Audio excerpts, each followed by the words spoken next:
আসসালামু আলাইকুম সম্মানিত সহকর্মী বন্ধুরা, প্রিয় শিক্ষার্থী বন্ধুরা, সম্মানিত অভিভাবক এবং যারা শুনছেন। আমাদের সবার প্রিয় কিশোর বাতায়নের ফেসবুক পেজ থেকে লাইভে এসেছি। আমি কাউসার হাওলাদার, সহকারী অধ্যাপক, ক্যামব্রিয়ান স্কুল অ্যান্ড কলেজ। শিক্ষার্থী বন্ধুরা, তোমরা কি আমায় শুনতে পাচ্ছ কি না, কিংবা আমাদের লাইভের এখনকার সেট আপ সব কিছু ঠিক আছে কিনা যদি একটু কমেন্টস করে জানিয়ে দাও, তাহলে হয়তো আমরা খুব শীঘ্রই আমাদের মূল আলোচনায় চলে যেতে পারি। একটু দেখে নেই এখান থেকে লাইভটি স্টার্ট কিনা।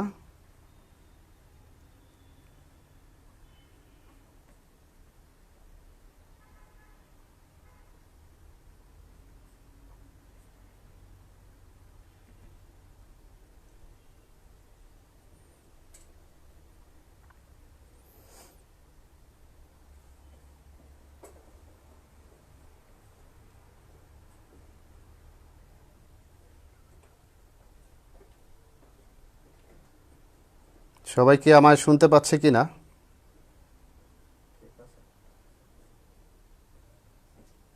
জি, আমিও দেখতে পাচ্ছি। হ্যাঁ, ক্লিয়ারলি। ওকে, ধন্যবাদ। আমাদের সাথে 61 জন ইতিমধ্যেই যোগদান করেছে, আর আস্তে আস্তে আরও হয়তো বাড়বে, কারণ আমাদের লাইভ তো আসলে 3টা থেকে। আমি জাস্ট 1 মিনিট আগেই শুরু করেছি সব জোগাড় যন্ত্র ঠিক আছে কিনা সে বিষয়ে দেখার জন্য। তো ভালো লাগবে শিক্ষার্থী বন্ধুরা, আজকে আমরা বর্তমান সময়কে কেন্দ্র করে আমাদের জীববিজ্ঞান দ্বিতীয় পত্রের সুনির্দিষ্ট একটি টপিক নিয়ে আলোচনা করব। তো আমরা আরেকটু সময় নেই, আর কয়েক সেকেন্ড, এরপরে আমরা আমাদের মূল আলোচনায় চলে যাই। হ্যাঁ, দেখতে পাচ্ছি অনেকেই আমাদের সাথে ইতোমধ্যেই কানেক্টেড হয়ে গেছে। টপিক নিয়ে আলোচনা করব। তো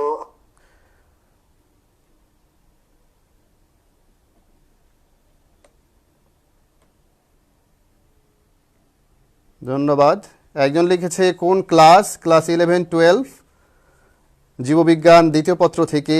একজন লিখেছে আমি কক্সবাজার গভর্নমেন্ট মহিলা কলেজ থেকে। মনির স্যার বলছেন ঠিক আছে স্যার। অনেকেই বলছেন কোন ক্লাস। ওকে, আমার মনে হয় প্রশ্নগুলো একই রকম অনেকের ক্ষেত্রে। আবারও বলছি, আমি লাইভ করছি কাউসার হাওলাদার, সহকারী অধ্যাপক, vice principal, Cambrian school and college, জীববিজ্ঞান দ্বিতীয় পত্র থেকে 10ম অধ্যায়ের সুনির্দিষ্ট একটি টপিক নিয়ে আমরা আলোচনা করব। এবং এই সময়ে আসলে আমাদের যে বিষয়টা খুব জরুরি, সেই রকম একটা বিষয় নিয়ে আমরা আলোচনা করব। বর্তমান উদ্ভূত পরিস্থিতিতে আমাদের দেহেরই বিশেষ কোনো একটা জরুরি সিস্টেম নিয়ে আমরা আজকে আলোচনা করব। তো চলুন আর কথা না বাড়িয়ে আমরা চলে যাই সরাসরি আমাদের আজকের পাঠে। সুপ্রিয় শিক্ষার্থী বন্ধুরা, তো আজকের এই লাইভ ক্লাসে সবাইকে স্বাগত জানাচ্ছি, এবং সকলকেই বলবো যে আসলে আমাদের ওয়েলকাম স্ক্রিনে যেমন আমরা প্রত্যেকেই এরকম উদীয়মান হই, এরকম সবুজ হই, এবং এরকম নির্মল হই, এই প্রত্যাশা রেখেই শুরু করছি আমাদের আজকের ক্লাস। একাদশ দ্বাদশ শ্রেণীর জীববিজ্ঞান দ্বিতীয় পত্র 10ম অধ্যায় থেকে আমরা সুনির্দিষ্ট টপিক নিয়ে আলোচনা করব। তো তার আগে আমরা এখানে দুটো ইমেজ দেখতে পাচ্ছি, একটু ভালো করে খেয়াল করতে হবে। প্রত্যাশা করছি তোমরা সকলেই দেখতে পাচ্ছ। এখানে একটা ইমেজ, মাঝখানে হলো একটা দুর্গ, আর তার চারদিকে এরকম আমরা দেখতে পাচ্ছি যে এই দুর্গের চারদিকে একটা প্রতিরক্ষা সিস্টেম। ঠিক একই রকম এখানেও আমরা একটা ইমেজ দেখতে পাচ্ছি। এখানে একটা দুর্গ, সামনে পাহাড়, দুর্গের চারদিকে এমন একটা সিস্টেম দেয়া, সবসময় সেনা সৈন্যরা আসলে এই সিস্টেমের চারদিকে সর্বদাই তারা সতর্কভাবে প্রহরীরা পাহারা দিচ্ছে। তো সুপ্রিয় শিক্ষার্থী বন্ধুরা, এই যে এমন একটা সিস্টেম, এর সাথে চলো দেখে নেই যে রাজদুর্গের প্রতিরক্ষা দেখানো হয়েছে। এই যে সিস্টেমটা, এটাকে আসলে কি রিলেট করা হয়েছে? এটি হচ্ছে একটি রাজদুর্গের সিস্টেম, প্রতিরক্ষা সিস্টেম, যেভাবে রাজদুর্গটাকে সংরক্ষণ করা হয় বাহ্যিক ঘাত প্রতিঘাত শত্রু থেকে মোকাবেলা করার জন্য, এটাকে এখান থেকে রক্ষা করার জন্য আসলে এই সিস্টেমটা চলমান। তো আমরা দেখে নেই, এখানে আমরা একই রকম আর একটা সিস্টেম দেখলাম। এটি হচ্ছে একটি দুর্গ, ফোর্ট কিংবা প্যালেস, অথবা কিংস প্যারাডাইজ, এরকম কিছু একটা হতে পারে। এবং পাশে আমরা দেখতে পাচ্ছি আমাদের দেহের মধ্যেও এক ধরনের সিস্টেমকে এখানে লিঙ্ক করা হচ্ছে, বাধা প্রদান করা হচ্ছে যে বডিতে এই ধরনের কোনো উপাদান যেন আমাদের বডিতে না আসে। সুপ্রিয় শিক্ষার্থী বন্ধুরা, নিশ্চয়ই তোমরা বুঝে গিয়েছো আসলে এই দুটো সিস্টেমের সাথে কোনো একটা জায়গায় মিল আছে। একটি হচ্ছে রাজ পরিবারকে, রাজাকে তার দুর্গের মধ্যে সুরক্ষা করার জন্য চারদিকে যেমন নানা রকম স্তরের সৈন্য সামন্ত কিংবা ডিফেন্স সিস্টেম রাখতে হয়, আমাদের বডিতেও তেমনই এই ধরনের অনেক ডিফেন্স সিস্টেম আছে। আসলে পাঠের বিষয়বস্তু তোমরা এতক্ষণে বুঝে গিয়েছো যে আমাদের এই মূল বিষয়টা হচ্ছে রোগ প্রতিরোধ ব্যবস্থা, অর্থাৎ আমাদের আজকের মূল পাঠের বিষয়টা হচ্ছে রোগ প্রতিরোধ ব্যবস্থা। অনেককেই দেখতে পাচ্ছি, হ্যাঁ রাজশাহী থেকে কেউ একজন আছে, চিটাগং থেকে আছে, অনেকেই উম্মে হাবিবা বলেছে আসসালামু আলাইকুম স্যার। ওয়ালাইকুম সালাম। খুব ভালো লাগছে সবাইকে স্বতঃস্ফূর্তভাবে এখানে অংশগ্রহণ করতে দেখে, এবং এই মুহূর্তে আমরা সেঞ্চুরি করে ফেলেছি, কারণ 100 জনকে সরাসরি আমরা পেয়ে যাচ্ছি, অর্থাৎ ভিউ করছে 100 জন এবং অনেকেই কানেক্টেড আছে। তো যাই হোক, আমরা এগিয়ে চলি। তো এখানে আমরা দেখতে পেলাম যে আমাদের বডিতে কোনো একটা প্রোটেকশনের কথা বলা হচ্ছে এবং আমরা সব সময় কিন্তু এই ধরনের বিভিন্ন রোগ জীবাণুর ভেতরে ডুবে থাকি। তো যাই হোক শিক্ষার্থী বন্ধুরা, আমাদের আলোচিত বিষয় মানবদেহের রোগ প্রতিরোধ ব্যবস্থা এবং 10ম অধ্যায়ের পাঠ 1, 2 এবং 3 তিনটাকেই মার্চ করে তোমরা যেহেতু তোমাদেরকে সৃজনশীলে এই বিষয়ে পরীক্ষায় অংশগ্রহণ করতে হয়, এজন্য আমরা 10ম অধ্যায়ের প্রথম, দ্বিতীয় এবং তৃতীয় তিনটি যে পার্ট আছে, পার্ট 3টিকে একসাথে মার্চ করে আমরা আজকে আলোচনা করব এবং আলোচনার শেষে আমরা দেখব কোন ধরনের প্রশ্নগুলো পরীক্ষায় আসার উপযোগী, কিভাবে পড়লে আমরা এই অধ্যায় ভালো করতে পারবো। এবং মনে রাখা জরুরি যে এই অধ্যায়টি থেকে কিন্তু প্রশ্ন প্রায়ই হয়ে থাকে। তো সুপ্রিয় শিক্ষার্থী, আমাদের আজকের শিক্ষণফলটা আমরা আগে জেনে নেই, কারণ শিক্ষণফলটা হচ্ছে একটা কমিটমেন্ট। আমরা টার্গেটটা জেনে নেই। এই পাঠ শেষে শিক্ষার্থীরা মানবদেহের প্রতিরক্ষা ব্যবস্থার ধারণা ব্যাখ্যা করতে পারবে, মানবদেহের প্রথম প্রতিরক্ষা স্তর হিসেবে ত্বকের কাজ বিশ্লেষণ করতে পারবে এবং খাদ্যদ্রব্যের ব্যাকটেরিয়া ধ্বংস করার ক্ষেত্রে পরিপাক নালীর অ্যাসিড ও এনজাইমের ভূমিকা ব্যাখ্যা করতে পারবে। প্রত্যাশা করছি এই বোর্ডে প্রদর্শিত যে 3টি শিক্ষণফল তোমরা ভালোভাবেই দেখে নিয়েছো। একটি হচ্ছে প্রতিরক্ষা ব্যবস্থার ধারণা, আরেকটি হচ্ছে প্রথম প্রতিরক্ষা স্তর হিসেবে আমাদের ত্বকের ভূমিকা, আরেকটি বিষয় হচ্ছে যে খাদ্যদ্রব্যের ব্যাকটেরিয়া ধ্বংস করার ক্ষেত্রে পরিপাক নালীর মধ্যে যে অ্যাসিড এবং এনজাইম থাকে এগুলোর ভূমিকা। তো আমাদের দেহ সর্বদা কিসের বিরুদ্ধে যুদ্ধ করে?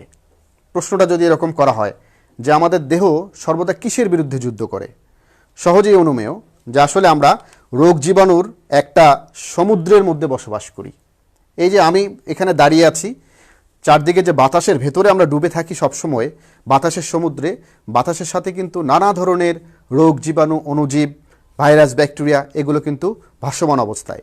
তো আমরা তো আসলে অল্প একটুতেই অসুস্থ হয়ে পড়তাম। হচ্ছে না কেন?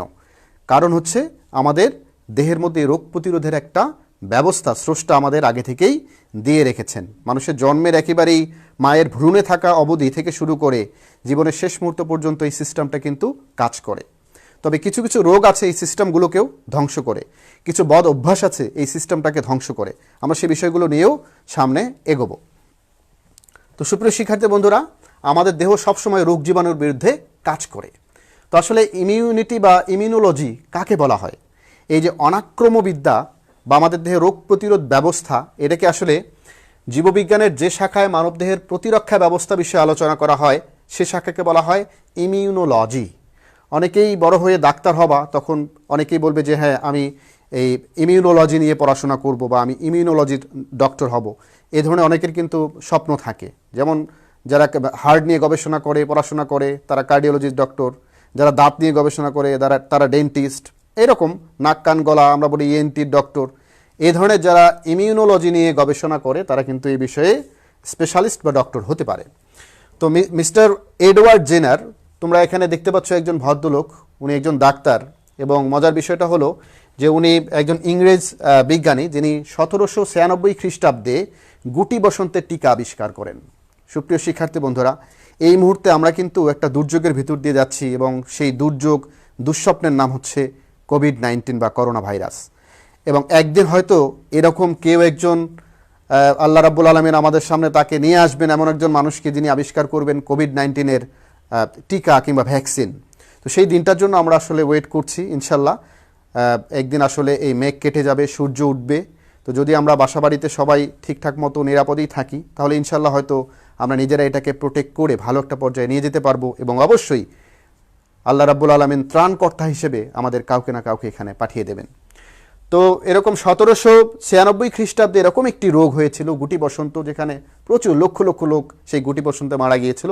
সেই গুটি বসন্তের টিকা আবিষ্কার করেন মিস্টার এডওয়ার্ড জেনার, এবং উনি সর্বপ্রথম বলেন যে মানবদেহের মধ্যে এমন একটা সিস্টেম আছে যেটা ন্যাচারাল সিস্টেম, যেটা রোগ জীবাণুর বিরুদ্ধে বিভিন্ন স্তরে স্তরে এগুলো কাজ করতে পারে। তাহলে আমরা ধারণা পেলাম কার কাছ থেকে? মিস্টার এডওয়ার্ড জেনারের কাছ থেকে। তো জীববিজ্ঞানের কোন শাখাটির মধ্যে আসলে আমাদের অনাক্রম কিংবা আমাদের রোগ প্রতিরোধ ব্যবস্থা নিয়ে আলোচনা করা হয়? নিশ্চয়ই এতক্ষণে বলতে পারবা, সেটা হচ্ছে কি? ইমিউনোলজি। এবং এই ইমিউনোলজি সম্পর্কে ধারণা কে দেন? মিস্টার এডওয়ার্ড জেনার সর্বপ্রথম এই বিষয়ে আমাদেরকে ধারণা দেন।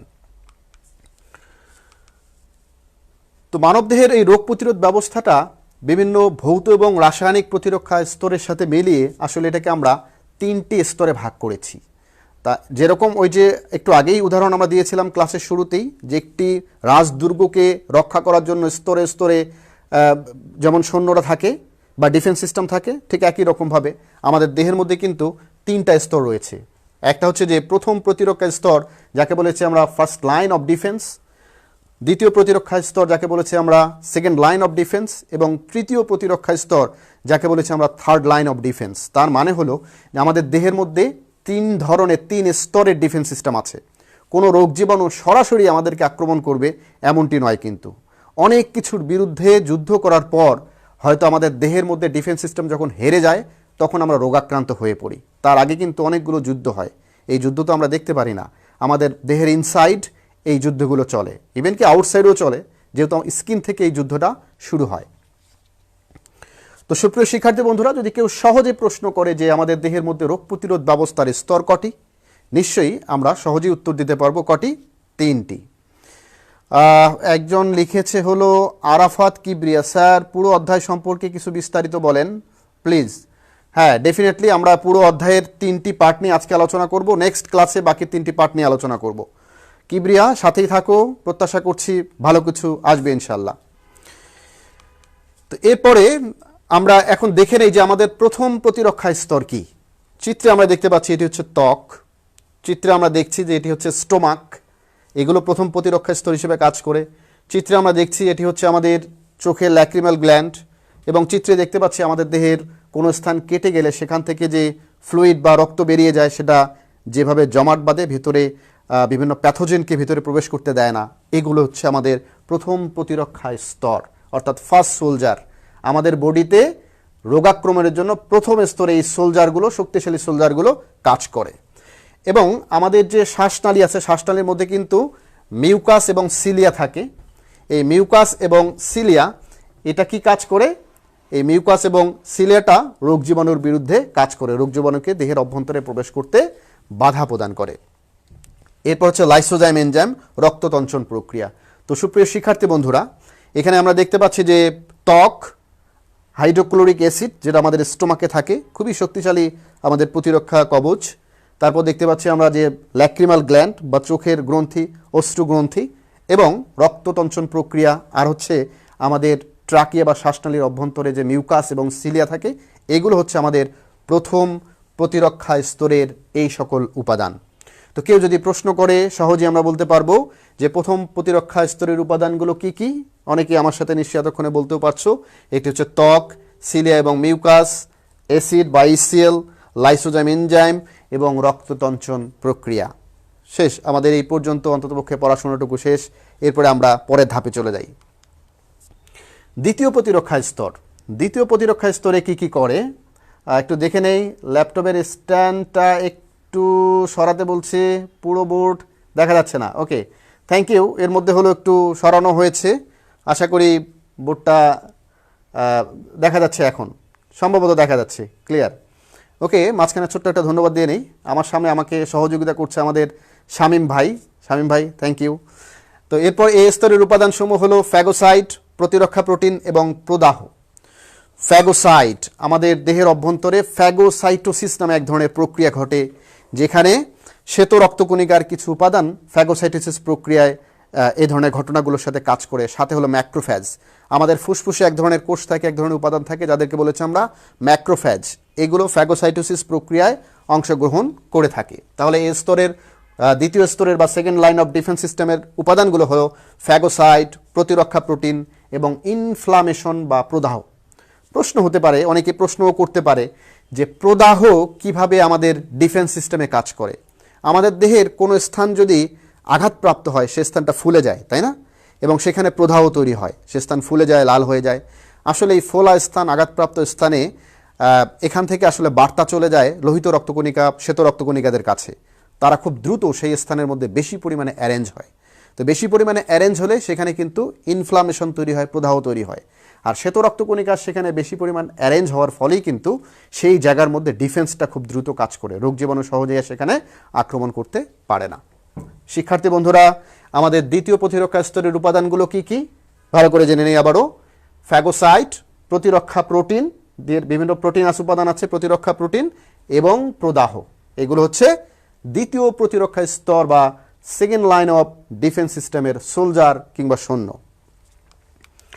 সুপ্রিয় শিক্ষার্থী, এবার দেখে নেই একেবারে থার্ড লেয়ার।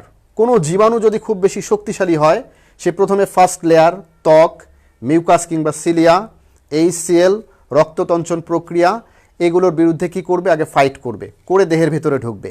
এরপর সেকেন্ড লাইন অফ ডিফেন্স সিস্টেমে দেখলাম প্রতিরক্ষা প্রোটিন, ফ্যাগোসাইটোসিস প্রক্রিয়া, ইনফ্লামেশন, এগুলোর বিরুদ্ধে কাজ করবে। তাতেও যদি সে ঘায়েল না হয়, তাহলে আমাদের দেহের মধ্যে সবচেয়ে শক্তিশালী যে স্তরটা আছে তাকে বলেছি আমরা third line of defence system, এটি তখন সক্রিয় হয়। তো অনাক্রমতাজনিত সাড়া প্রদান মানবদেহের তৃতীয় প্রতিরক্ষা স্তর। এই প্রক্রিয়ায় বিশেষ কোষীয় সহযোগিতায় অথবা অ্যান্টিবডি নামক পদার্থ সৃষ্টি করে দেহ জীবাণু বা পরজীবীকে ধ্বংস করে।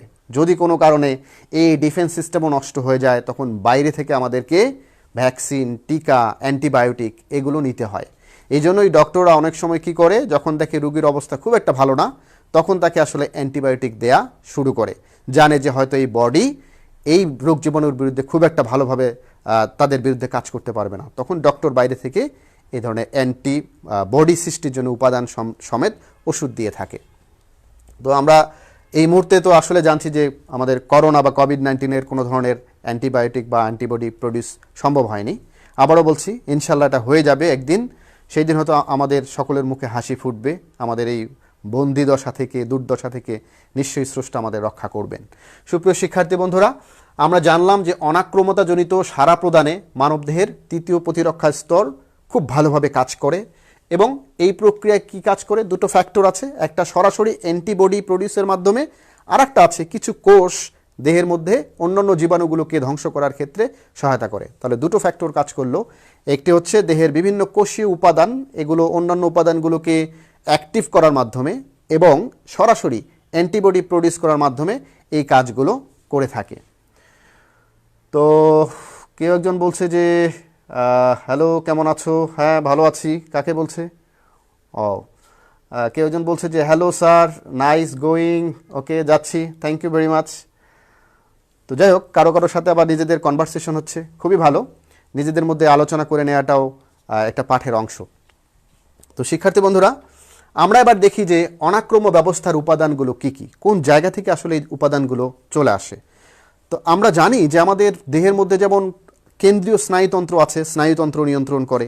আমাদের দেহের মধ্যে চোখ, কান, নাক এগুলোকে নিয়ন্ত্রণ করার জন্য এটা আছে। আমাদের দেহের মধ্যে হার্ট হলো একটা পাম্প যন্ত্র হিসেবে কাজ করে, সেটা কেন্দ্রীয় সার্কুলেটরি সিস্টেম হিসেবে কাজ করে। এরকম অনেক কেন্দ্রীয় সিস্টেম আছে, কিন্তু আমাদের দেহের মধ্যে এখন পর্যন্ত কোনো ধরনের কেন্দ্রীয় প্রতিরক্ষা স্তর নেই। এর কারণ অবশ্য আমাদের বডিটাই। কারণ যদি কোনো একটা প্রতিরক্ষা স্তরকে কন্ট্রোল করার জন্য আর একটা কন্ট্রোলিং সিস্টেম থাকতো, সে যদি ড্যামেজ হয়ে যেত, তাহলে পুরো বডি সিস্টেমই কিন্তু ড্যামেজ হয়ে যেত। এজন্য প্রতিরক্ষার উপাদানগুলো বিভিন্ন জায়গায় দেহের মধ্যে ছড়িয়ে ছিটিয়ে আছে। এই অংশগুলোকে আমরা বলেছি লিম্ফয়েড অর্গান।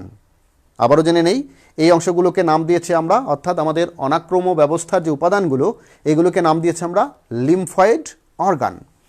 তো এই যে টনসিল এবং অ্যাডিনয়েড, এখানে যে গ্ল্যান্ড, টনসিল, অ্যাডিনয়েড, এখান থেকে ক্ষরিত যে উপাদান, সেই উপাদানটা অনাক্রম্য ব্যবস্থায় কাজ করে। দেহের বিভিন্ন স্থানে লিম্ফ নোড আছে। তোমরা জানো লিম্ফ এটি হচ্ছে একটি বর্ণহীন একটি পদার্থ, যে পদার্থটা বা একটি শ্বেত পদার্থ, যে পদার্থটা কি করে, যে সেখানে রক্তের উপাদানগুলো থাকে কিন্তু রক্তের লোহিত কণিকার উপাদান থাকে না, এই জন্য এটাকে শ্বেত উপাদান বলা হয়ে থাকে। তো এই যে লিম্ফ, বিভিন্ন লিম্ফ নালীর ভেতরে থাকে এবং লিম্ফের নোড আকারে থাকে দেহের বিভিন্ন জায়গায়, বিশেষ করে বক্ষ অঞ্চলে আমাদের বিভিন্ন লিম্ফ নোডগুলো অনেক বেশি। এছাড়া নিম্নাঞ্চলের মধ্যে দেহের লিম্ফ নোডগুলো দেখতে পাওয়া যায়। পাশাপাশি হলো থাইমাস, তোমরা জানো এটা একটি গ্ল্যান্ড, থাইমাস একটি গ্ল্যান্ড, যে গ্ল্যান্ডটা কী করে, এখান থেকে খরিত উপাদানও কিন্তু এই ডিফেন্স সিস্টেমের উপাদান হিসেবে কাজ করে। এরপর হচ্ছে স্প্লিন কিংবা প্লিহা বলে, বাংলায় যেটাকে বলা হয় প্লিহা, এই প্লিহা থেকে খরিত উপাদানগুলোও কিন্তু আমাদের এই যে লিম্ফের মতো যেগুলো বিভিন্ন কোষীয় উপাদানগুলো ডিফেন্স সিস্টেমে কাজ করে। এরপর হচ্ছে যে পেরার্স প্যাচ এবং লিম্ফ নোড, অ্যাপেন্ডিক্স অস্থিমজ্জা অর্থাৎ বোন মেরু, অস্থিমজ্জা অর্থাৎ বোন মেরু, বোনের ভেতরে যে অংশটা থাকে হাড়ের ভেতরে সেটা হচ্ছে বোন মেরু। এই বোন মেরু থেকে বিভিন্ন প্রয়োজনীয় উপাদানগুলো, লিম্ফয়েড যে ম্যাটেরিয়ালসগুলো আছে এগুলো প্রডিউস হয়। তো শিক্ষার্থী বন্ধুরা, অ্যাপেন্ডিক্স, তোমরা জানো যে অ্যাপেন্ডিক্স এটা যদি কোনো কারণে নিজেই, এখানে চিত্রে তোমরা দেখতে পাচ্ছ এই যে অ্যাপেন্ডিক্স, অনেকে বলে অ্যাপেন্ডিসাইডের পেইন হয়, অ্যাপেন্ডিসাইডের প্রবলেম হয়েছে, তখন আসলে অ্যাপেন্ডিক্সটা কেটে ফেলা হয়। অনেকেই আবার এটা কি করে, জন্মের সময় যাদের অপারেশন হয়ে থাকে কোনো কারণে, অর্থাৎ মায়েদের অনেক সময় সিজার হয়, তখন কিন্তু কেউ কেউ এটা কেটেও ফেলে। তো বাংলাদেশে হয়তো এর প্রচলনটা কম, কারণ হচ্ছে অনেকেই মনে করে এটার খুব একটা কাজ নেই, কিন্তু ডিফেন্স সিস্টেমে কোথাও না কোথাও এর কাজ আছে। অ্যাপেন্ডিক্সের মধ্যে কিছু অণুজীব বসবাস করে, সেই অণুজীবগুলো অনেক সময় ডিফেন্সের ক্ষেত্রে পজিটিভ অণুজীব, যেগুলো ভালো, আমাদের দেহের মধ্যে ভালো কাজ করে, এই ধরনের অণুজীবগুলো অনেক সময় অ্যাপেন্ডিক্সে থাকে, এরা কিন্তু আমাদের ডিফেন্স সিস্টেমে হেল্প করে। তো আমরা জানলাম যে অ্যাডিনয়েড গ্ল্যান্ড, অ্যাপেন্ডিক্স, রক্তনালীসমূহ, অস্থিমজ্জা, লসিকা গ্ল্যান্ড, লসিকা নালী এবং পেয়ার্স প্যাচ, প্লিহা, থাইমাস, টনসিল, এই যে উপাদানগুলো, এই সবগুলো উপাদান কিসের উপাদান? ডিফেন্স সিস্টেমের বিভিন্ন ধরনের কাজের সাথে এই উপাদানগুলো রিলেটেড। আমরা আরেকবার দেখে নেই, যদি কাগজ কলম থাকে সাথে তাহলে লিখে নেই, তাহলে খাতায় এবং মাথায় দুটো জায়গায় যদি একসাথে থাকে তাহলে পরীক্ষায় কিন্তু অনেক ভালো করা সম্ভব। সুপ্রিয় শিক্ষার্থী বন্ধুরা, অ্যাডিনয়েড গ্রন্থি, অ্যাপেন্ডিক্স, রক্তনালীসমূহ, অস্থিমজ্জা, লসিকা গ্ল্যান্ড, লসিকা নালী, পেয়ার্স প্যাচ, প্লিহা, থাইমাস এবং টনসিল, এগুলো থেকে যে উপাদানগুলো খরিত হয়, এগুলো থেকে যে উপাদানগুলো উদ্ভূত হয়, এই উদ্ভূত উপাদান কিংবা উদ্ভূত নিঃসৃত সেক্রেশনগুলোই আমাদের প্রতিরক্ষা সিস্টেমের সাথে কাজ করে। সুপ্রিয় শিক্ষার্থী, আমরা আলোচনা করছি একাদশ ও দ্বাদশ শ্রেণীর জীববিজ্ঞান দ্বিতীয় পত্রের 10ম অধ্যায়ের প্রতিরক্ষা ব্যবস্থার ধারণা বিষয়ক। চলো শিক্ষার্থী বন্ধুরা, এগিয়ে চলি আমাদের পাঠের পরবর্তী অংশে। সুপ্রিয় শিক্ষার্থী, অনাক্রমতন্ত্রের যে কোষসমূহ, কোন কোন সেল বা কোষগুলো এখানে কাজ করে সেটাও দেখে নেওয়া দরকার। যেমন লিম্ফোসাইট, তোমরা জানো যে লিম্ফোসাইট কয় ধরনের? 2 ধরনের, একটা হচ্ছে টি লিম্ফোসাইট আর একটা হচ্ছে বি লিম্ফোসাইট। আমি অনেক সময় আমার ক্লাসের মধ্যে শিক্ষার্থীরা যেন সহজেই মনে রাখে, এজন্য আমি এই দুটোর একটা নাম দিয়েছি, এটা নিজের একটা বানানো নাম আর কি, মনে রাখার জন্য। টিতে হলো টালটু আর বিতে হলো বল্টু, অর্থাৎ আমাদের যে লিম্ফোসাইট সেলগুলো আছে এটা 2 ধরনের, একটি হচ্ছে টি লিম্ফোসাইট আর একটি হচ্ছে বি লিম্ফোসাইট। সহজে মনে রাখার জন্য কি কাজ করে? এরা মূলত আমাদের দেহের যে অ্যান্টিবডি প্রডিউস করতে হয়, সেই অ্যান্টিবডি প্রডিউসের সাথে এরা ওতপ্রোতভাবে জড়িত। তাহলে আমরা জানলাম অনাক্রমতন্ত্রের বা ইমিউনো সিস্টেমের সাথে রিলেটেড যে কোষসমূহ, তার মধ্যে একটি হচ্ছে লিম্ফোসাইট, এরপর হচ্ছে ফ্যাগোসাইট, গ্র্যানুলোসাইট, অনুচক্রিকা। আমরা গ্র্যানুলোসাইট দেখলাম, এখানে গ্র্যানুলোসাইট যেমন নিউট্রোফিল, ইওসিনোফিল, বেসোফিল, এগুলো কিসের উপাদান বন্ধুরা? তোমরা জানো যে এগুলো শ্বেত রক্তকণিকার দানাদার উপাদান। শ্বেত রক্তকণিকা 2 ধরনের, একটি দানাদার আর একটি হচ্ছে অদানাদার। তাহলে এই দানাদার উপাদানগুলো হচ্ছে নিউট্রোফিল, ইওসিনোফিল, বেসোফিল। চিত্র দেখে বোঝা যায় এর ভেতরে গুটি গুটি কিছু উপাদান দেখা যাচ্ছে, এগুলো দানাদার উপাদান বিধায় এই উপাদানগুলো দেখা দেয়। এবং এরপর হচ্ছে কি অনুচক্রিকা, এবং শেষটা হচ্ছে কি ডেনড্রাইটিক কোষ। তাহলে এই যে আমরা 5টি উপাদান দেখতে পাচ্ছি, যে লিম্ফোসাইট, ফ্যাগোসাইট, গ্র্যানিউলোসাইট, অনুচক্রিকা, ডেনড্রাইটিক কোষ, বাস পড়া তো হয়েই গেল। কেউ যদি প্রশ্ন করে কিংবা কখনো প্রশ্ন আসে যে আমাদের অনাক্রমতন্ত্রের কোষসমূহের নাম উল্লেখ করো, তাহলে সহজেই এই 5টা নাম আমরা বলে দেব। লিম্ফোসাইট, ফ্যাগোসাইট, গ্র্যানিউলোসাইট, 3টা সাইট, খেয়াল করে দেখো, একটা হলো লিম্ফোসাইট, ফ্যাগোসাইট, আর একটা হলো কি গ্র্যানুলোসাইট। তাহলে সাইট দিয়েই হলো কয়টা? 3টা। আর দুটো হচ্ছে অনুচক্রিকা এবং ডেনড্রাইটিক কোষ। তাহলে সহজেই আমরা এই 5টি নাম লিখে দিলে আমাদের ওই প্রশ্নের উত্তর জানা সহজ হবে। আর একটা বিষয় মনে রাখা জরুরি, যে এখানে কেউ একজন লিখছে যে নেট প্রবলেম, হ্যাঁ কারো একজনের নেট প্রবলেম, কোথায় নেট প্রবলেম? ওকে, মাসুদ স্যারও আমাদের সাথে জয়েন করেছে, রওফুন নাহার ম্যাডামকে দেখা যাচ্ছে জয়েন করেছে। ওকে, থ্যাংক ইউ ভেরি মাচ। যারা সাথে আছেন আরও কোনো প্রশ্ন থাকলে প্রশ্ন করতে পারেন। ধন্যবাদ। অনেকে নেটে প্রবলেম দেখাচ্ছে। ওকে, থ্যাংক ইউ। তো এরপর হচ্ছে যে সাইটোকাইন্স। তাহলে আমরা আলোচনা করছিলাম যে আমাদের প্রতিরক্ষা ব্যবস্থার ধারণা সম্পর্কে। এখানে সাইটোকাইন্স কাদেরকে বলা হয়, সাইটোকাইন্স সেটা জেনে রাখাটা আগে জরুরি। তো যে বিশেষ ধরনের প্রোটিন জাতীয় রাসায়নিক পদার্থ নিঃসরণের মাধ্যমে অনাক্রমতন্ত্রের কোষসমূহ একে অপরের সাথে যোগাযোগ রক্ষা করে তাদের সাইটোকাইন্স বলা হয়। খুবই ইম্পর্টেন্ট বিষয়। অর্থাৎ আমাদের দেহের মধ্যে তো বিভিন্ন উপাদান আমরা দেখলাম, বিভিন্ন কোষ দেখলাম আমরা, যেগুলো আমাদের অনাক্রমতন্ত্র বা ইমিউন সিস্টেমের সাথে রিলেটেড। এগুলো একজন আরেকজনের সাথে কি করতে হয় দেখে নেই। স্যার বি কোষ কোনগুলো? ওকে, আমরা এখানে বলেছি যে লিম্ফোসাইট, যেখানে বলেছে হলো বি লিম্ফোসাইট এবং টি লিম্ফোসাইট। লিম্ফোসাইট দু ধরনের, একটা হচ্ছে বি লিম্ফোসাইট আর একটা হচ্ছে টি লিম্ফোসাইট। ওকে ওকে, শহীদুল ইসলাম নয়ন স্যার লিখেছেন, স্যার আপনাকে সুন্দর দেখাচ্ছে। সুন্দর দেখানো না, মানে শিক্ষার্থীরা সুন্দর বুঝতে পারছে কিনা সেটাই আসলে ভালো লাগবে। শিক্ষার্থীরা যদি সুন্দরভাবে বোঝে তবেই সার্থকতা, তাদের জন্য আসলে এখানে দাঁড়ানো। তো চলো, আমরা আলোচনা করছিলাম সাইটোকাইন্স এটা নিয়ে। তো আমাদের দেহের মধ্যে কি আছে? বিভিন্ন কোষীয় উপাদানগুলো আছে। এই কোষীয় উপাদানকে কি করতে হয়? অ্যান্টিবডি প্রডিউসের সময়, বিভিন্ন যোগাযোগের সময় কি করতে হয়? এগুলো নিয়ে কাজ করতে হয়। তো তখন একজন আরেকজনের সাথে যে যোগাযোগ রক্ষা করবে, তো এই যে যোগাযোগ রক্ষা, এই কাজটা করে থাকে সাইটোকাইন্স। তবে এই কারা সাইটোকাইন্স, তাদের সম্পর্কে আমাদের একটু পরিচয় নেওয়া জরুরি। তো এখানে এই মুহূর্তে আবার দেখতে পাচ্ছি স্যার ফ্যাগোসাইট কোথায় থাকে? হ্যাঁ, সম্ভবত তুমি মিস করে গিয়েছো যে ফ্যাগোসাইট কোথায় থাকে। তো আমাদের শ্বেত রক্তকণিকার কিছু উপাদান আছে যেগুলো ফ্যাগোসাইট হিসেবে কাজ করে, এবং পাশাপাশি যেটাকে আমরা বলেছি ম্যাক্রোফ্যাজ, সেও ফ্যাগোসাইট। আমাদের ফুসফুসের মধ্যে এই ম্যাক্রোফ্যাজগুলো থাকে। ফুসফুসের সরাসরি বিভিন্ন ধরনের জীবাণুগুলো বা প্যাথোজেনগুলো যখন প্রবেশ করে, তখন ম্যাক্রোফ্যাজগুলো তারা অ্যামিবয়েটিক আক্রমণের মাধ্যমে সেই জীবাণুগুলোকে ধ্বংস করে। তো ফ্যাগোসাইট হচ্ছে এক ধরনের ম্যাক্রোফ্যাজ, বা ম্যাক্রোফ্যাজ এক ধরনের ফ্যাগোসাইট, সেম জিনিস। ওকে, থ্যাংক ইউ। এরপর হচ্ছে যে আমরা 3 ধরনের এই সাইটোকাইন্স, যাদেরকে বলেছি বিভিন্ন উপাদানের সাথে যোগাযোগ রক্ষাকারী উপাদান, প্রোটিন আসুক বিভিন্ন উপাদানের সাথে। এটা হলো 3 ধরনের। একটা হচ্ছে ইন্টারলিউকিন, ইন্টারফেরন এবং গ্রোথ ফ্যাক্টর। 3টে নাম মনে রাখতে হবে। একটা হচ্ছে ইন্টারলিউকাইন, ইন্টারফেরন এবং গ্রোথ ফ্যাক্টর।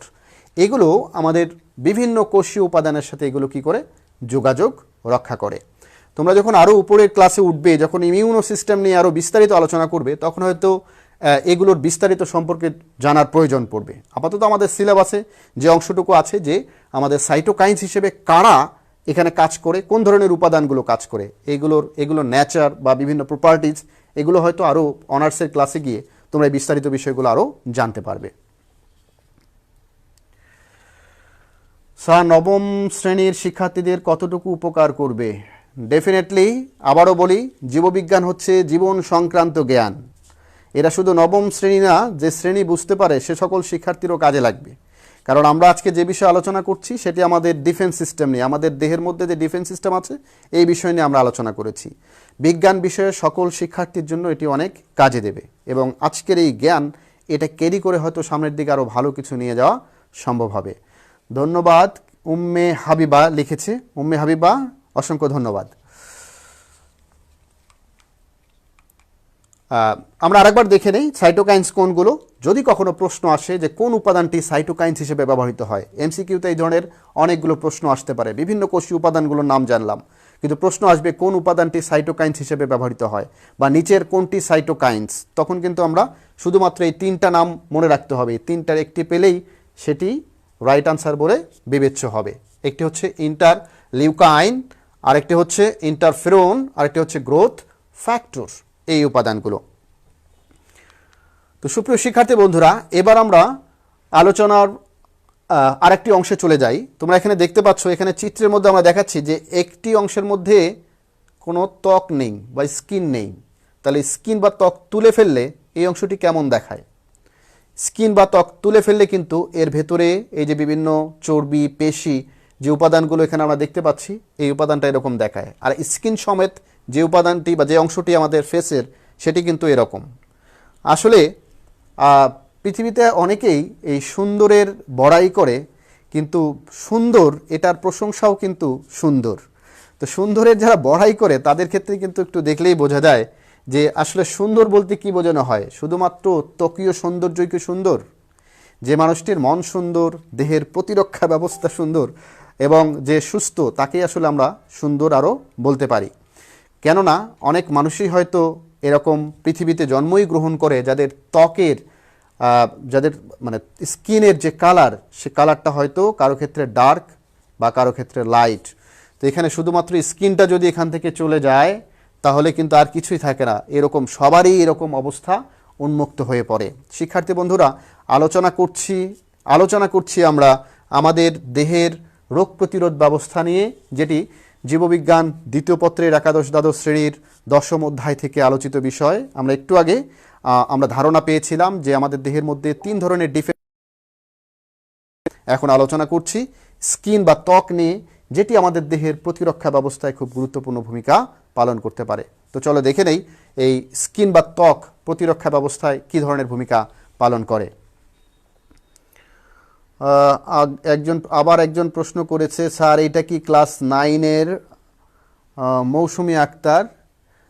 না মৌসুমি, এটা ক্লাস 9-এর নয়, তবে 9-এর বিজ্ঞান বিভাগের শিক্ষার্থীরা এখান থেকে উপকৃত হতে পারে। আচ্ছা, যাই হোক, আরেকজন প্রশ্নের উত্তরই দিয়ে দিয়েছে তাদের বন্ধুদের কেউ একজন। ওকে, এই জন্য আমি কিন্তু বারবার মাঝে মাঝে একটু রিপিট করে নিচ্ছি। আবারও বলে নেই, সুপ্রিয় শিক্ষার্থী বন্ধুরা যারা এই মুহূর্তে আমার সাথে আছো, 1 2 3, তার মানে 123 জন আমার সাথে এই মুহূর্তে ভিউ করছো। তো এই 123 জনের উদ্দেশ্যে বলি, কিংবা যারা এই মুহূর্তে আমার সাথে যুক্ত হলা তাদের উদ্দেশ্যে বলি, একাদশ ও দ্বাদশ শ্রেণীর বিজ্ঞান বিষয়ের শিক্ষার্থীদের জীবনের প্রতিরক্ষা ব্যবস্থায় কী ধরনের ভূমিকা পালন করে, চলো সেটি দেখে নেই। সুপ্রিয় শিক্ষার্থী, আমরা স্কিনের একটি ক্ষুদ্রতম অংশ দেখলাম এবং প্রথম প্রতিরক্ষা স্তর হিসেবে ত্বকের যে কাজ, ত্বকের যে ভূমিকা, সেটি দেখে নেই। দেহের যে যে অংশ পরিবেশের প্রত্যক্ষ সংস্পর্শে থাকে তাদেরকে প্রথম প্রতিরক্ষা স্তর বলা হয়। একেবারেই first line of defence system. অনেকেই তোমরা আগে যারা এতক্ষণ আমার সাথে ছিল তাদের কাছে বিষয়টি ক্লিয়ার। তো প্রথম প্রতিরক্ষা স্তরটি ভৌত এবং রাসায়নিক, এই 2 ধরনের প্রতিরক্ষা স্তর নিয়ে গঠিত। এখানে কিছু ভৌত উপাদান আছে, কিছু রাসায়নিক উপাদান আছে। তো ভৌত উপাদানগুলো কি কি? ভৌত প্রতিবন্ধক বা ভৌত ব্যারিয়ার যেগুলো, সেগুলোকে বলেছি আমরা ত্বক, নাক, গলা এবং পরিপাকতন্ত্র। আর রাসায়নিক প্রতিবন্ধক কোনগুলো? রাসায়নিক প্রতিবন্ধক হলো চোখ, অর্থাৎ চোখের যে অশ্রু, সেটাকে আমরা বলেছি লাইসোজাইম। কানের ভেতরের দিকে আমাদের থাকে সেরুমিনাস গ্রন্থি আছে, সেখান থেকে সেরুমিন ক্ষরণ হয়, যেটাকে আমরা কানের মোম বলি, অনেকে কানের খৈল বলে, আবার অনেকে মানে প্রায়শই এটা খুঁচিয়ে খুঁচিয়ে বের করারও চেষ্টা করে। এটা খুবই বদ অভ্যাস এবং যদি এটা কখনো ইনফেক্টেড না হয়ে না চুলকায়, তাহলে আসলে কানের ভেতরে প্রায় সেই খৈলগুলো বের করার খুব একটা প্রয়োজন নেই। মাঝে মাঝে আমাদের পরিষ্কার করতে হয়, কারণ এর মধ্যে ধুলাবালি অন্যান্য উপাদান জমে যায়। কিন্তু সেরুমিন আমাদের কানকে বাইরের দিক থেকে জীবাণু ভেতরে প্রবেশ করতে কিন্তু রক্ষা করে।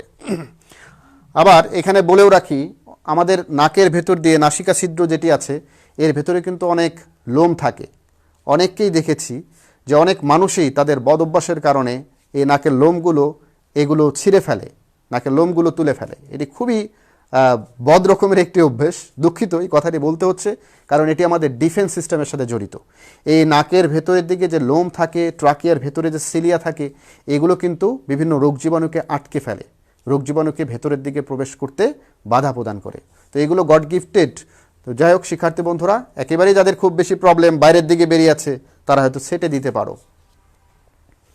এরপর হচ্ছে যে পাকস্থলী বা HCl, বৃহদন্ত্র, মূত্রনালী এবং আমাদের রেচন জননতন্ত্রের যোনি মানে কিছু অক্ষতিকর ব্যাকটেরিয়া থাকে। তারপর হচ্ছে আমাদের সুইট গ্ল্যান্ড বা ঘাম গ্রন্থি, এগুলো কিন্তু আমাদের দেহের রাসায়নিক উপাদান হিসেবে কাজ করে। আমরা জানলাম আমাদের প্রথম প্রতিরক্ষার ক্ষেত্রে দুই ধরনের উপাদান কাজ করে, একটি হচ্ছে ভৌত প্রতিবন্ধক, আরেকটি হচ্ছে রাসায়নিক প্রতিবন্ধক। সুপ্রিয় শিক্ষার্থী যারা এই মুহূর্তে জয়েন করেছো, কে যেন কি লিখছে একটু দেখে নেই।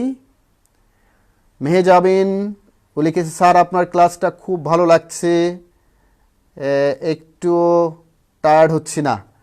হ্যাঁ ধন্যবাদ, অনেক ভালো লাগলো। শিক্ষার্থীদের কাছ থেকে এই ধরনের কমেন্টসগুলো ভালোই লাগে, তবে আরও ভালো লাগবে যদি এই পাঠ শেষে আমরা যে মূল্যায়নটুকুতে যাব সেখানে যদি তোমরা অংশগ্রহণ করো, টুকটাক যে প্রশ্নগুলো থাকবে সেগুলোর উত্তর দিতে পারো, আরও ভালো লাগবে। ধন্যবাদ, সাথেই থাকো। এরপর হচ্ছে যে আমরা আলোচনা করছিলাম যে আমাদের দেহের মধ্যে ফার্স্ট লেয়ার অফ ডিফেন্সের দুটো বিষয়, একটি হচ্ছে আমাদের ভৌত প্রতিবন্ধকতা, আরেকটি হচ্ছে রাসায়নিক প্রতিবন্ধকতা।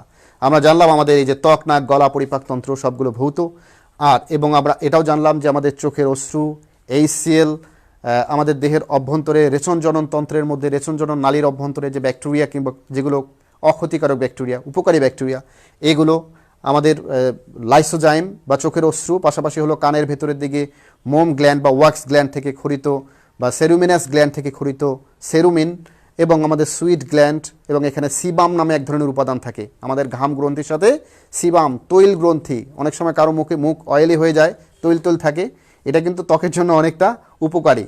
মানে এখানে আসলে টেনশন নেওয়ার কিছু নেই, ত্বকের জন্য এটা উপকারী। অনেকে বলে আমার খুব অয়েলি ফেস, অয়েলি ত্বক, হ্যাঁ বুঝতে হবে তার হলো সিবাম সেখান থেকে নিঃসৃত হয়, অর্থাৎ একটা গ্ল্যান্ড আছে, সেই গ্ল্যান্ড থেকে সুইট গ্ল্যান্ডের সাথে সেটা থাকে, সেটা হলো সিবাম নিঃসৃত হয়। তো সুপ্রিয় শিক্ষার্থী, এবার চলো আমরা দেখি ত্বক কীভাবে আমাদের দেহের মধ্যে কাজ করে। এবং মজার বিষয়টা হলো যে মানুষের দেহের এই যে ত্বক আছে, এই ত্বকটাকে যদি আলাদা করে ফেলা হয় তাহলে এটা 22 বর্গফুট জায়গা নিয়ে বিস্তৃত হবে। ত্বক এত বড় একটা জায়গা, এই জন্য বলা হয়ে থাকে ত্বক হচ্ছে আমাদের দেহের সর্ববৃহৎ অঙ্গ। এখানে আবার আরেকটা শব্দ চলে আসলো, অঙ্গ। অনেকে হয়তো জানেই না ত্বককে আমরা অঙ্গ বলে থাকি কিনা। আসলেই ত্বক আমাদের দেহের সবচেয়ে বড় অঙ্গ বা অর্গান হিসেবে কাজ করে। তো ত্বক মানব দেহের সর্ববৃহৎ অঙ্গ। পরিণত মানুষের দেহে প্রায় 4 পাউন্ড ওজনের ত্বক থাকে। নোট ইট, 4 পাউন্ড। ত্বকের ওজন কত? 4 পাউন্ড। আর আবারও নোট করে নাও, আমাদের দেহের সবচেয়ে বড় অঙ্গ কোনটি? ত্বক, এবং যেটি 22 ঢেকে থাকে, 22 বর্গফুট। এই ছোট ছোট প্রশ্নগুলো কাগজে কলমে নোট করে নাও। পুরো বিস্তারিত লেকচার লিখতে হবে, খাতায় তুলতে হবে এমনটা নয়। ইম্পর্টেন্ট ওয়ার্ডগুলো লিখে নাও, চোখের সামনে একটি কাগজ কলম রেখে দাও, পরে দেখবে যে এগুলো তোমার এর সাথেই তোমার পড়া হয়ে গেছে। তো ত্বকের একেবারেই বাইরের স্তর এপিডার্মিস, আর ভেতরের স্তরকে বলেছি আমরা ডার্মিস। ত্বকের বাইরের দিক থেকে যেটা এপিডার্মিস, ভেতরের দিকে ডার্মিস। ত্বকের নিচে চর্বির একটি পাতলা স্তর থাকে। সুপ্রিয় শিক্ষার্থী বন্ধুরা, মনে রাখা জরুরি আমাদের ত্বকের এই কোষগুলো কিন্তু প্রতিনিয়ত মারা যায়। ত্বকের বাইরের দিকে অনেক সময় খুশকির মতো ত্বকের এখান থেকে উঠে যায়, এই ত্বকের কোষগুলো প্রতিনিয়ত মারা যায়। 40 থেকে 50,000 কোষ প্রতিনিয়তই কি হচ্ছে? মারা যাচ্ছে প্রতিদিনই। তাহলে এগুলো কি করে? আবার এগুলো বাইরে থেকে রোগ জীবাণু প্রোটেক্ট করতে কি করে? সহায়তা করে। তাহলে ত্বকের এই যে চিত্রে তোমরা দেখতে পাচ্ছ, একেবারে বাইরের দিকে এটা হচ্ছে কি এপিডার্মিস, আর ভেতরের দিকে যেটি সেটি হচ্ছে কি ডার্মিস। এর নিচেও চর্বির মধ্যে যে স্তরের মধ্যে চর্বি থাকে তাকে আমরা নাম দিয়েছি হলো হাইপোডার্মিস। তবে ত্বকের মূল দুটো স্তরকে নাম দিয়েছি, বাইরেরটা এপি মানে বাইরের, আর ডার্মিসটা হলো কি ভেতরের দিকে। এই দুটো মনে রাখলেই চলবে। তো প্রতিরক্ষায় ত্বকের ভূমিকা আমরা দেখি যে অতি বেগুনি রশ্মি হতে সুরক্ষা, আলট্রাভায়োলেট রে। সরাসরি যদি আমাদের উন্মুক্ত স্কিনের উপর এটি পড়তো, মানে স্কিনটা যদি উন্মুক্ত হয়ে যেত, অর্গানের উপর যদি এটি পড়তো, তাহলে কিন্তু ক্যান্সার সৃষ্টি হয়ে যেত। আর ত্বকটা কি করে? এই ক্যান্সার সৃষ্টি থেকে কিন্তু সাধারণত মানুষকে আমাদেরকে রক্ষা করছে। তাহলে অতিবেগুনি রশ্মির প্রভাব থেকে এটি রক্ষা করে। এবং ত্বকের মধ্যে যে মেলানিন থাকে, অর্থাৎ ত্বকের এই মেলানিনের বা ত্বক রঞ্জক উপাদান যদি যাদের বেশি থাকে, তাদের ত্বকটা একটু ডার্ক। তাহলে বুঝতে হবে তারা কিন্তু অন্য মানুষের চেয়ে যারা একটু বেশি ফর্সা, বেশি সুন্দর, তাদের চেয়ে তাদের প্রোটেকশন ক্ষমতা কিন্তু আরও বেশি। এই জন্য নিগ্রোদের ত্বকীয় প্রোটেকশন ক্ষমতা কিন্তু ইয়াসি যারা যারা ইউরোপ অঞ্চলে বসবাস করে এই ধরনের মানুষের থেকে নিগ্রোদের রোগ প্রতিরোধ ক্ষমতা সাধারণত বেশি। কারণটা হচ্ছে তাদের ত্বকের মধ্যে মেলানিন নামক রঞ্জক উপাদান বেশি থাকে। তো সুপ্রিয় শিক্ষার্থী, ত্বকের এপিডার্মিসের কোষে মেলানিন রঞ্জক তৈরি হয় যা সূর্যের অতিবেগুনি রশ্মি শোষণ করে নেয়। এই মেলানিনের ক্ষমতা হলো সূর্যের আলট্রাভায়োলেট রেটাকে অ্যাবজর্ব করে ফেলা, যেন বডির ভেতরের দিকে প্রবেশ করতে না পারে।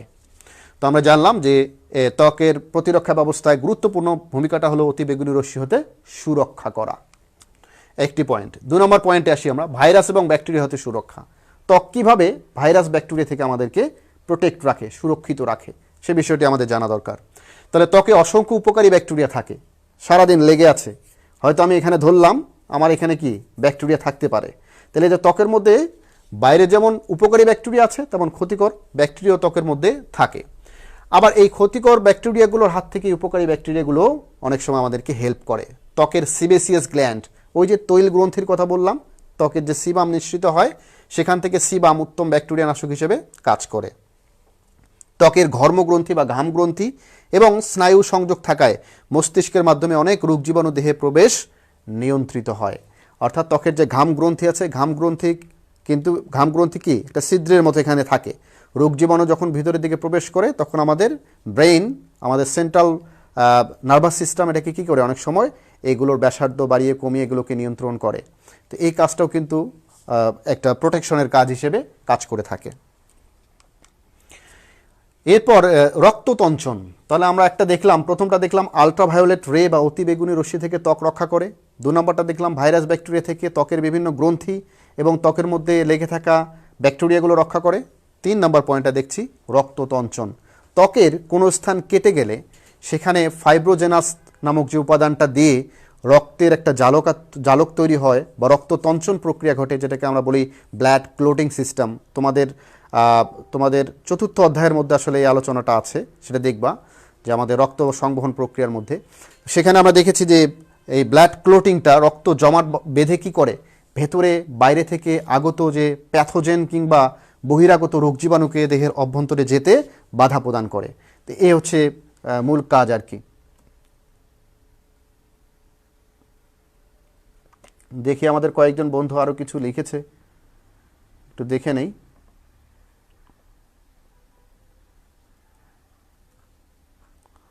Very nice class sir.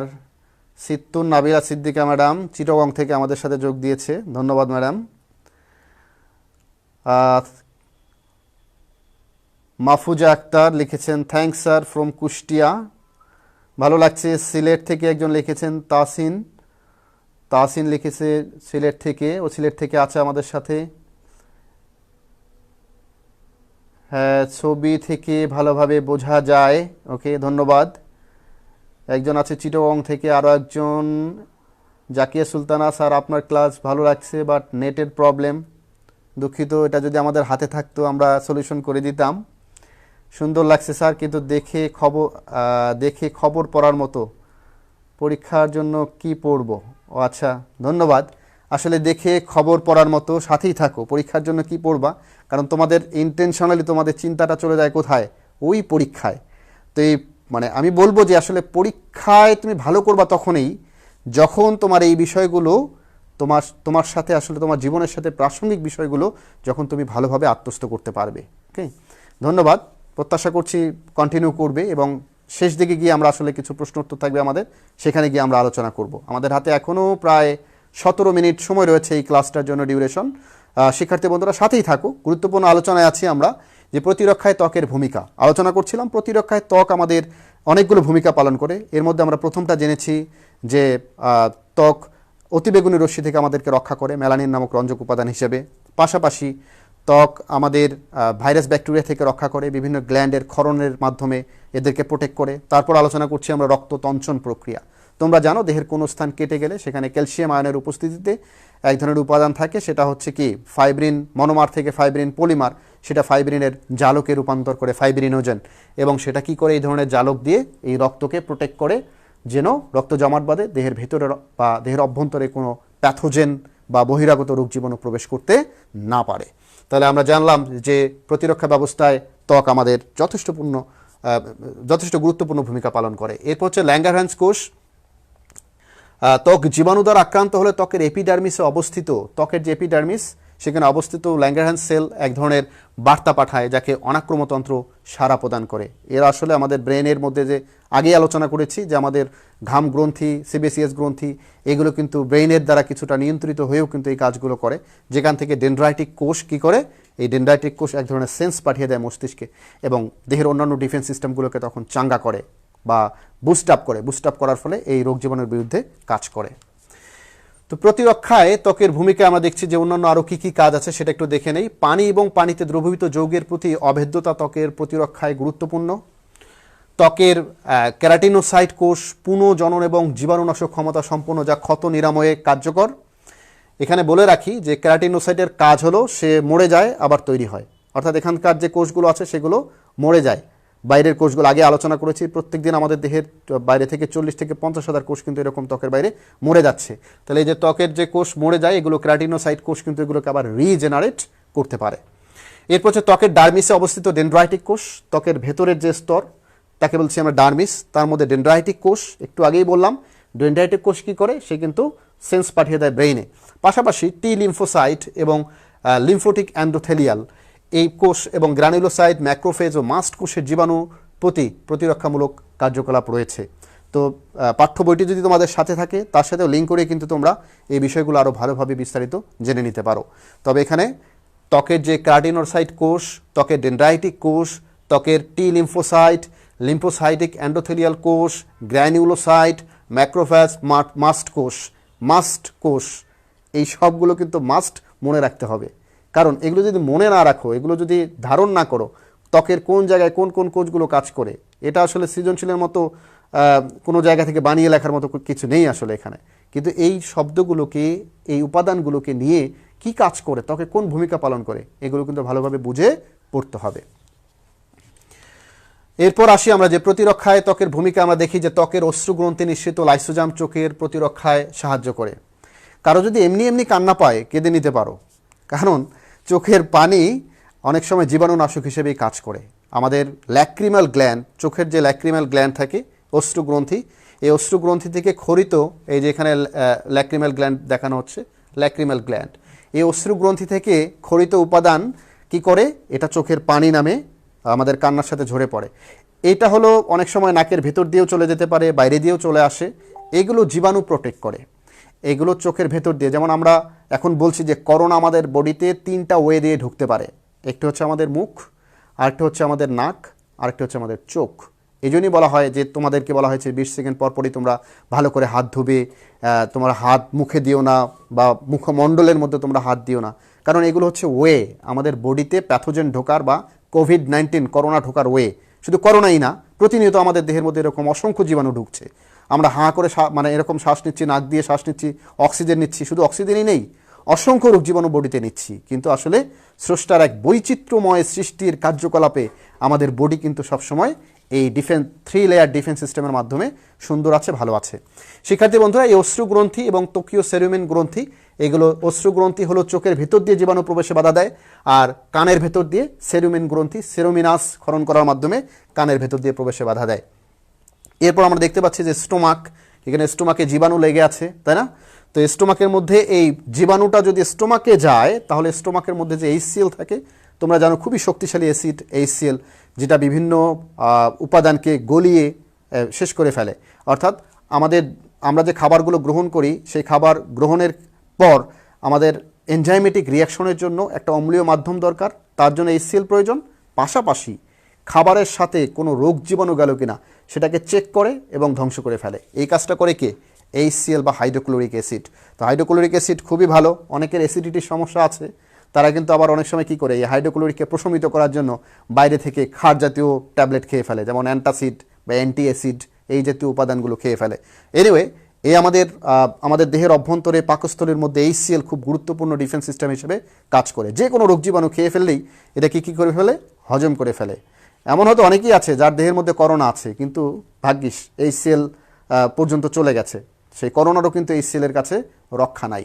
তো সুপ্রিয় শিক্ষার্থী বন্ধুরা, এবার আমরা আলোচনা করব যে আসলে খাদ্যদ্রব্যের ব্যাকটেরিয়া ধ্বংসে পরিপাক নালীর যে অ্যাসিড এটা কিভাবে কাজ করে, এটা কিভাবে আমাদেরকে সুরক্ষা প্রদান করে, এবং বিভিন্ন উৎসেচক বা এনজাইম। চিত্রে তোমরা দেখতে পাচ্ছ যেটা স্টোমাকের ভেতরে আমরা অ্যাসিড দেখতে পাচ্ছি, এরকমভাবেই ফ্লুইডগুলো থাকে এবং এগুলো প্যারাইটাল কোষ থেকে আসলে নিঃসৃত হয়। পাকস্থলীর প্রাচীরের মধ্যে যে প্যারাইটাল কোষ থাকে সেই প্যারাইটাল সেল থেকে কিন্তু এই এসিএলটা খরিত হয়, যখন প্রয়োজন তখন খরিত হয়।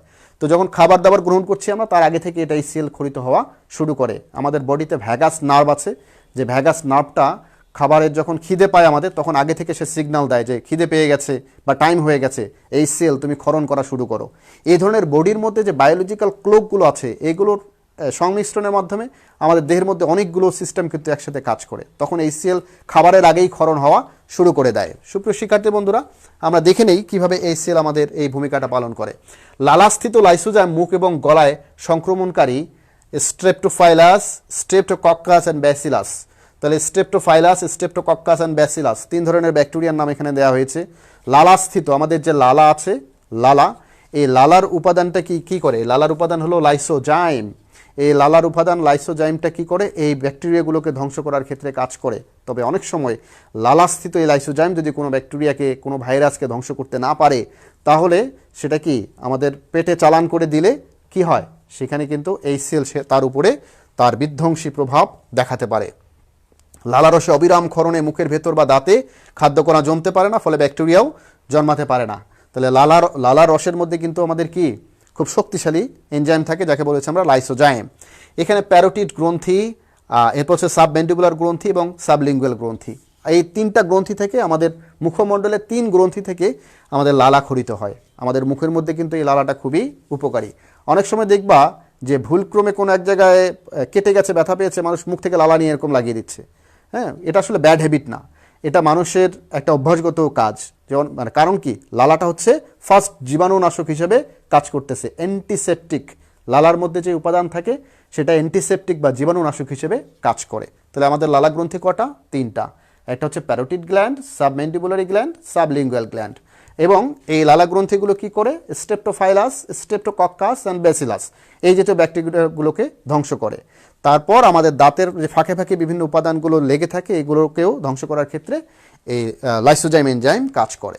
সুপ্রিয় শিক্ষার্থী, পাকস্থলীর প্রাচীরের যে প্যারাইটাল এবং অক্সিজেনিক কোষ থাকে, একটু আগে আমরা আলোচনা করলাম, সেই কোষ থেকে গ্যাস্ট্রিক জুস, এই গ্যাস্ট্রিক জুস বলা হয়েছে এইচসিএলকে, এটা খরিত হলে আমাদের স্টোমাকের মধ্যে একটা অম্লীয় সিস্টেম তৈরি করে।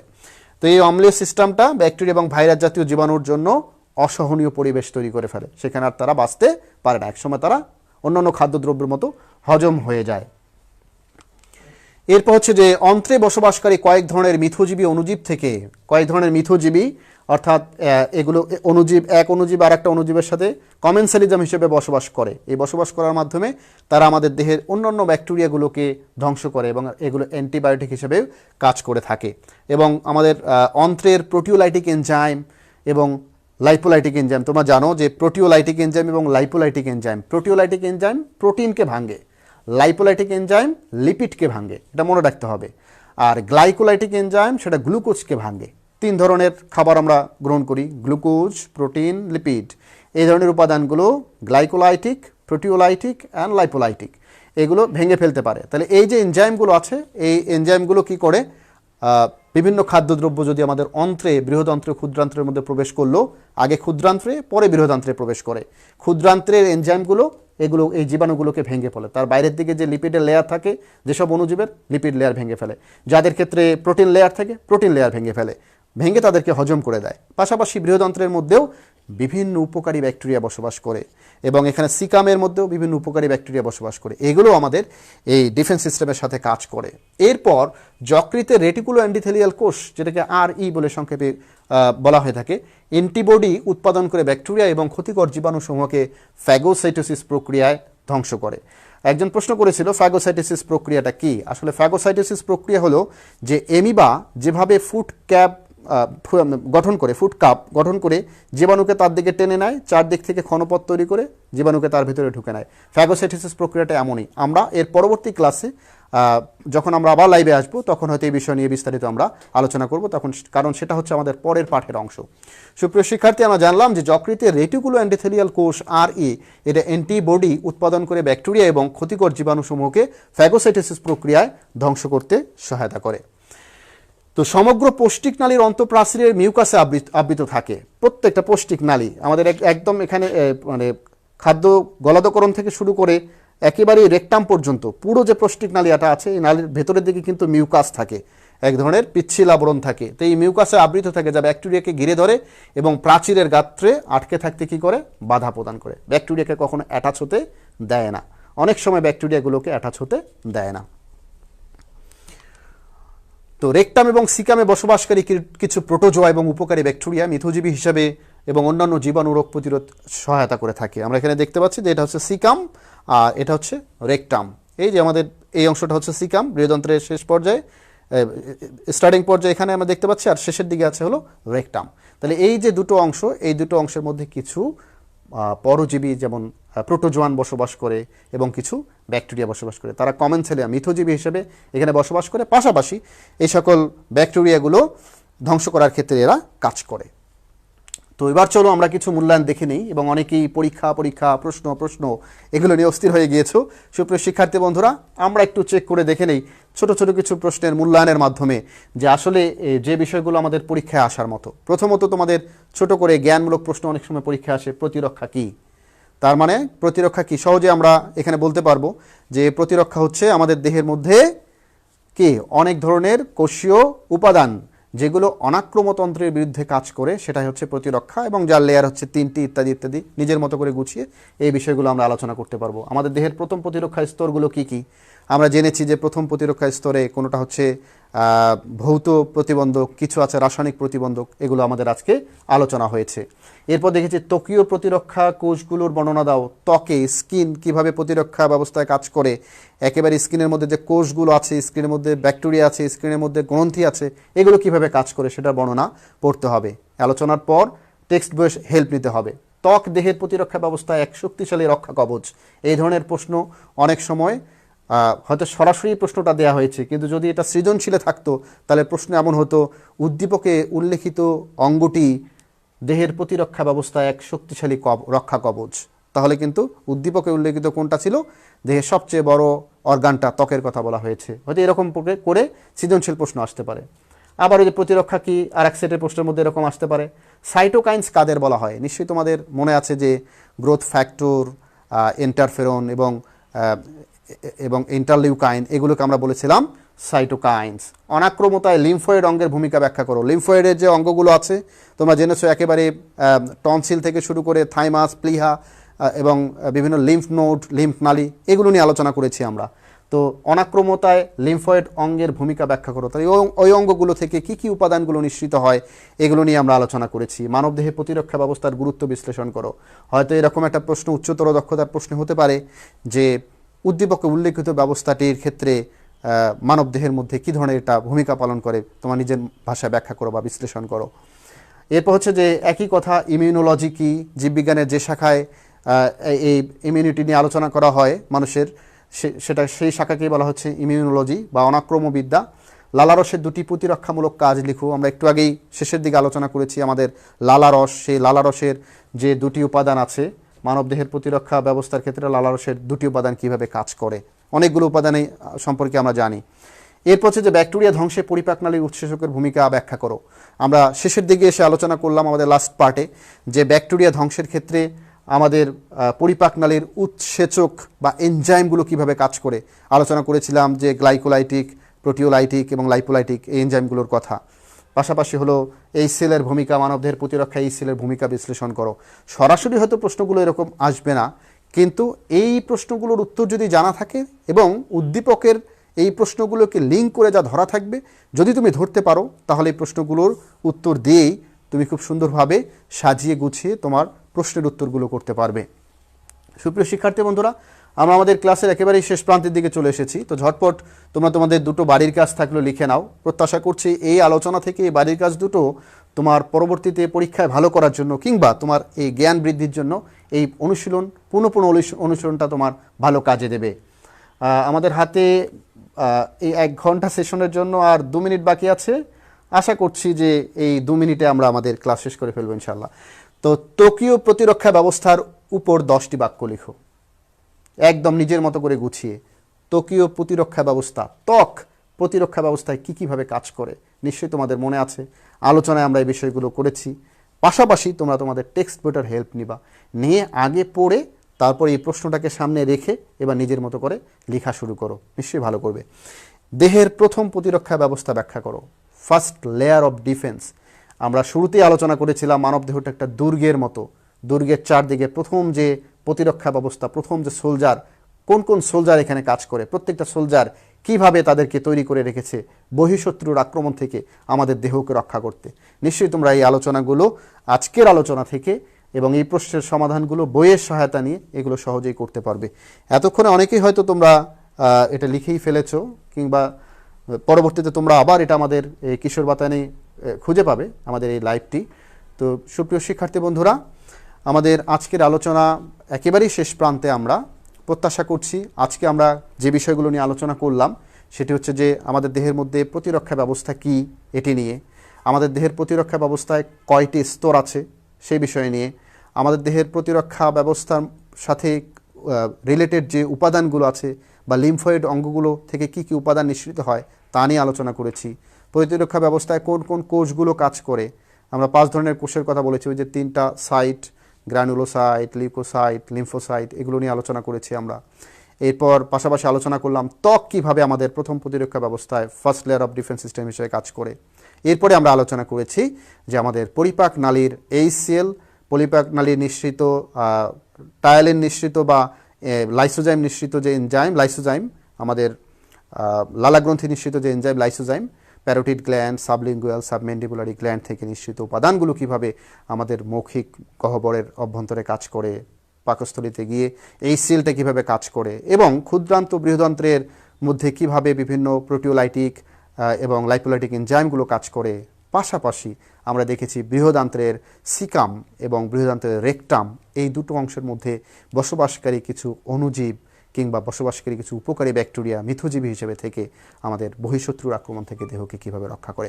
সুপ্রিয় শিক্ষার্থী বন্ধুরা, আমাদের এই মুহূর্তে, করোনার এই মুহূর্তে আমাদের দেহকেও সবসময় কি রাখতে হবে, চাঙ্গা রাখতে হবে। আমাদের ইমিউনিটি সিস্টেমটাকে বুস্ট আপ করতে হবে। কিভাবে সেটা করতে হবে?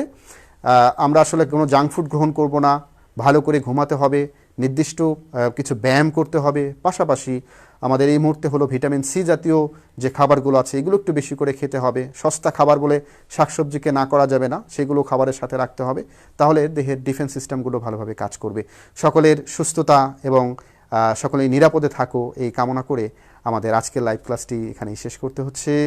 আশা করি পরবর্তী ক্লাসে নতুন কোনো টপিক নিয়ে সবার সাথে দেখা হবে। Bye bye.